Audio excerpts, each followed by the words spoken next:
সালাতে দোয়া কবুল হয়। সালাতে দোয়া কবুলের তিন জায়গা।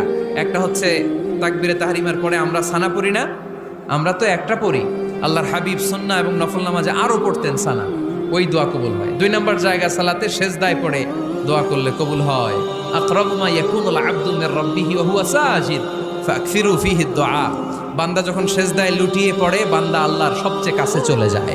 তা কিন্তু বিশ্বনবী বলে সেজদাটা তোমার রবের কুদরতি পায়ের উপরে পড়েছে। সেজদায় পড়ে দোয়া করেন।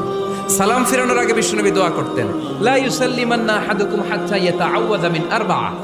আল্লাহর হাবিব বললেন, চার জিনিস থেকে পানাহ না আছে আমার কোন উম্মত যেন সালাম না ফিরায়। তারা যেন পড়ে আল্লাহুম্মা ইন্নী আউযু বিকা মিন আযাবিল কবর, আউযু বিকা মিন আযাবি জাহান্নাম, আউযু বিকা মিন ফিতনাতিল মাহইয়া ওয়াল মামাত, আউযু বিকা মিন ফিতনাতিল মাসিহিদ দাজ্জাল। আল্লাহ কবরের আযাব থেকে বাঁচাও, আল্লাহ জাহান্নামের আগুন থেকে বাঁচাও, আল্লাহ জীবন